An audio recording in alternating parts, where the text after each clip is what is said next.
Hello everyone, आज काफ़ी अरसे बाद आपके साथ वीडियो शेयर कर रही हूँ और वीडियो शेयर करना बहुत ज़रूरी था क्योंकि आज मैंने छोटे से जुगाड़ के साथ 10,000 रुपये बचाए हैं और मैं चाहती हूँ मेरे जैसे बहुत सारे लोग अपने घर बैठे ही, जितने भी मेरे भाई बहन हैं वो घर बैठे ही अपने इसी तरह पैसे बचाएं। तो हुआ यूँ है कि मेरा ये लेदर का सोफ़ा काफ़ी पुराना है। इस पर यहाँ इस तरह से बिल्ली ने स्क्रैच कर दिए थे। मेरी कैट थी, पेट था मेरा, और ये कोई स्ट्रीट कैट पीछे से आई, उसने ये भी फाड़ दिया। तो अब मेरे लिए मुश्किल हो गया था क्योंकि मेरी कैट तो स्क्रैच पैड पर स्क्रैच करने लगी थी और यहाँ आगे से भी काफ़ी स्क्रैच कर दिया था। तो इसको मैं पॉलिश वगैरह करके मैं बताऊंगी किस तरह से हम पॉलिश करते हैं, उससे रिपेयर कर देती थी। लेकिन अब ये कट है, इसको रिपेयर किस तरह से किया है वो आपके साथ बताऊंगी और मेरा कोई कॉस्ट नहीं लगा। जैसे कि मैं आपको कोशिश करती हूँ ज़ीरो कॉस्ट चीज़ें दूँ, वही मैं आपको बता रही हूँ। तो यहाँ पे 6000 ग्लू है।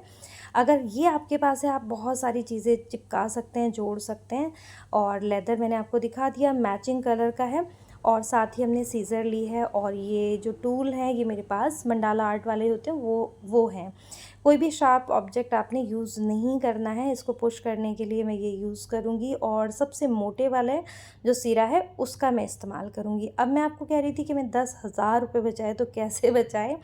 हम सबसे पहले देखिए, हम ख़ुद से नहीं सोचते हैं कि हम खुद से करें, हम दौड़ते हैं बाज़ार की तरफ। तो मैं कारपेंटर के पास गई थी और वीडियो वगैरह बना कर के लेकर गई थी। सोफ़ा तो नहीं लेकर गए थे, उसने कहा कि ये भाई एक साइड का अगर हम बदलेंगे तो 3,000 रुपये खर्च होंगे, और अगर एक सोफ़ा यानी कि 2 सीटर ये है तो 2 सीटर को अगर हम पूरा करेंगे तो 5,000 to 6,000 लगेगा, और अगर आप पूरा 5 सीटर कराते हैं तो 10,000 लगेगा। अब मैं एक हत्ती क्यों नहीं बदलवाई, 3,000 देकर के मैं ये हत्ती बदलवाती, और उसके बावजूद भी सेम कलर, क्योंकि ज़ाहिर है वो पहले ही हमें क्लियर कर चुके थे कारपेंटर भैया कि सेम कलर की रैगज़ीन नहीं मिल पाएगी और सेम डिज़ाइन भी हम लोग नहीं बना पाएंगे। तो मेरी तो सोफ़े की शान ही ख़राब हो जाती, क्योंकि अभी भी बहुत सुंदर लगता है।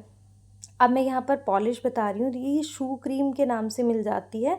या अगर आपके पास नहीं है शू क्रीम तो कोई भी सेम कलर की, जिस कलर का आपका सोफ़ा है या जो भी चीज़ आप पॉलिश करना चाहते हैं उसके सेम कलर की आपने लेनी है। और इस तरह से आपने, अगर छोटी सी ऐसी पॉलिश करें तो इस तरह हल्का हल्का डैब करें और इसको आप छोड़ दें। फिर 5-7 मिनट बाद एक ब्रश बना लें आप, उससे सोफ़े को ब्रश करने के लिए, उससे आप इसे ब्रश कर दें। अब यहाँ पर काफ़ी सारे कट थे, स्क्रैच हुए हुए थे, तो मैंने एक मोटी थिक लेयर ली है और जहाँ जहाँ स्क्रैच हुआ हुआ है हमने इसको अच्छी तरह से मोटी लेयर लगा करके छोड़ दी। अब आपको लग रहा होगा कि इससे तो कपड़े गंदे हो जाएंगे, बिल्कुल भी गंदे नहीं होंगे। मैं आपको यहाँ पर दिखाऊंगी। ये हमने इस तरह से मोटी लेयर लगा करके 10 से 15 मिनट छोड़ देंगे। इससे क्या होगा कि जितनी भी हमने क्रीम लगाई है ना, ये सक कर लेगा अपने अंदर, यानी कि जज्ब कर लेगा, यानी कि सारा कपड़ा अपने अंदर ये पॉलिश ले लेगा।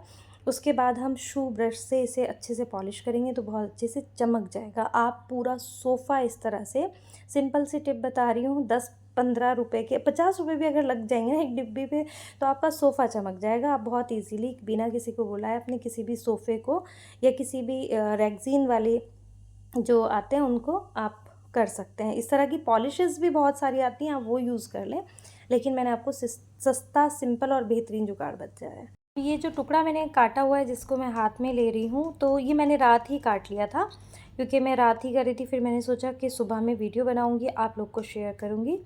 तो मैंने ये नाप इंच टेप से पहले ही ले लिया था। अभी मैं इस कपड़े को रख करके रैगज़ीन पर, जो पहला टुकड़ा था रैगज़ीन का, उसी पर रख करके कट कर रही हूँ। अब मैंने यही टुकड़ा क्यों नहीं लगाया, क्योंकि इसमें ऑलरेडी एक कट मुझे सुबह में नज़र आया। जो होता है वो अच्छे के लिए होता है। मैं रिपेयर कर रही थी चीज़ें सही करने के लिए, और सही में भी अगर वो थोड़ा सा कट नज़र आता तो अच्छा नहीं रहता। अच्छा, इंच टेप से आपने किस तरह नापना है वो भी मैं आपको बता दूँ। ये देखिए, ये कट है वो जो मैं आपको दिखा रही हूँ। तो इंच टेप से आपने जितना बड़ा कट है उससे आपने 1.5 से 2 इंच ज़्यादा बड़ा कट लेना है, यानी कि जो भी आप टुकड़ा लगाएंगे वो 1 से 1.5 इंच चारों तरफ से बड़ा होना चाहिए। अब ये देखिए, इस तरह का ऑब्जेक्ट ले लें, शार्प ऑब्जेक्ट नहीं लेना है। ये थोड़ा सा गोल था, मैंने इसलिए ले लिया था। अब यहाँ पर ये इतना बड़ा कट था कि मेरी फिंगर जा सकती थी, लेकिन मैंने शुरू में ट्राई किया कि मैं फिंगर ना डालूं, क्योंकि उससे क्या होता है कि ये कहीं ज़्यादा ना फट जाए। लेकिन फिर मुझे जब लगा कि लूज़ है तो मैं थोड़ा थोड़ा फिंगर से ही इसको पुश करती रही। इस तरह से पुश कर देंगे। अच्छा, जितने भी ये कटिंग करनी थी ये मैंने बाद में करी, पहले मैंने कपड़ा लगाया। मुझे ये था कि मैं ज़्यादा कटिंग करते करते ऐसा ना हो कि कहीं, क्योंकि हो जाता है ना कई बार ज़्यादा कट लग गया तो फिर और दिक्कत हो जाएगी, इसलिए पहले मैंने कपड़ा अंदर सेट किया पूरी अच्छी तरह से। कोई ये देखिए कितना सारा झोल आ रहा है, सारा झोल हम अच्छी तरह से सही करेंगे। उसके बाद हमने धीरे धीरे कट लगाना है। ये देखिए काफ़ी हद तक हो गया। अब मैं यहाँ पर इसे कट कर दूँगी। जितना भी ये गंदा लग रहा है ना, हमने इसे क्लीन करना है। धीरे धीरे कट करती रहूँगी, क्लीन करती रहूँगी और आपके सामने मैं दिखाती रहूँगी। अब मुझे थोड़ा सा कट करने के बाद अंदाज़ा हुआ कि थोड़ा सा कपड़ा दूसरी साइड खींच करके लगाना है, तो मैंने एक साइड से खींचा फिर कर दिया। अब ऊपर से भी ये थोड़ा सा टुकड़ा ऐसा था, इसे भी हमने कैंची से थोड़ा थोड़ा कट करते जाना है। तो मैं एक साथ इकट्ठा कट नहीं कर रही हूँ, थोड़ा थोड़ा कर रही हूँ। तो आप देख लीजिएगा, सिंपल सी टेक्निक ये है कि आपने कोई भी कपड़ा ले करके मतलब मैचिंग रेगज़ीन या जो भी आप कपड़ा लगा रहे हैं, अगर कपड़े का है तो आप इस तरह से कर सकते हैं। अब जब अच्छी तरह से सेट हो गया तो ये 6000 ग्लू मैंने अंदर की साइड लगाया। आई एम रियली सॉरी, कैमरे को मैं पूरी तरह से नहीं कर पा रही थी, लेकिन मैं जितना भी आपको बता पा रही हूँ, दिखा पा रही हूँ। आप देखिए ये अच्छी तरह से हमने ग्लू लगा कर के इसे हाथ से दबा दिया और इसको हमने ऐसे ही छोड़ देना है और इसको कुछ ज़्यादा छेड़ना नहीं है। अब थोड़ा सा हम पॉलिश लगा लेंगे, पूरा अच्छे से सेट कर देंगे। अगर ग्लू गीला है तो फटाफट से आपने सेट करके और इसे छोड़ देना है। अब फटाफट जहाँ जहाँ पॉलिश है वहाँ पॉलिश लगा लेंगे। जो थोड़े से धागे वागे हैं वो आप चाहे तो शुरू में काट दें, चाहे बाद में काट दें।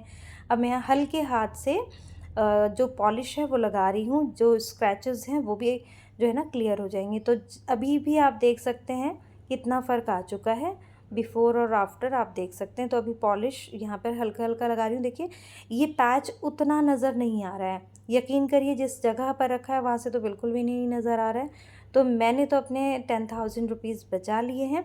अब मेरा जब मन होगा, जब मेरा हिसाब होगा, मैं उस हिसाब से अपना इसका जो लेदर का कलर है, कपड़ा है, पूरा चेंज कराऊंगी, जिससे कि पूरा का पूरा सेट मेरा एक ही कलर का हो। बस अब यहाँ पर हल्के हल्के मैं पॉलिश लगा रही हूँ, धीमे धीमे लगाऊंगी और फिर हम इस पर शू ब्रश से अच्छे से चमका देंगे, जिससे कि इसमें एक अच्छी सी शाइन आ जाएगी। तो उम्मीद करती हूँ आपको ये सिंपल सी जो ट्रिक है वो ज़रूर पसंद आई होगी। अब ये वो एरिया है जो मैंने शुरू में आपको दिखाया था, जिस पर थिक लेयर हमने लगाई थी पॉलिश की। तो ये देखिए मैं फिंगर से इस तरह से अच्छे से प्रेस करके और ये आपको दिखा रही हूँ, मेरी फिंगर पे कुछ भी देख सकते नहीं आया है पॉलिश का कलर। तो बस अब हमने ब्रश लेना है और इस तरह से इसको रगड़ देना है। अगर आपको मेरी टिप्स और ट्रिक्स और जो मेरे होम डेकोर के आइडियाज़ हैं, अगर सिंपल से ये आइडियाज़ आपको पसंद आते हैं, वीडियो को लाइक कर दीजिएगा, चैनल को सब्सक्राइब कर दीजिएगा। और ये है हमारा पूरा लुक इसका, थोड़े अच्छे से इसमें शाइनिंग आ गई है। तो उम्मीद करती हूँ पसंद आई होगी। आपने अगर चैनल को पहली बार विज़िट किया है और आपको मेरी वीडियो पसंद आ रही है तो वीडियो को भी लाइक कर दीजिएगा। सारा घर टेढ़ा मेढ़ा हो रहा है तो आप प्लीज़ इस चीज़ को इग्नोर कर दीजिएगा, माइंड मत कीजिएगा। इसी तरह की सिंपल सिंपल सी मैं रेमेडीज़ बताती हूँ, ट्रिक्स बताती हूँ, तो आप मुझे फॉलो कर लीजिए, जिससे कि आपको भी ये बहुत आसानी से चीज़ें सीखने को मिल जाएंगी। तो इंशाल्लाह मिलेंगे अगली वीडियो में। जब तक के लिए दीजिए इजाज़त। अल्लाह हाफ़िज़।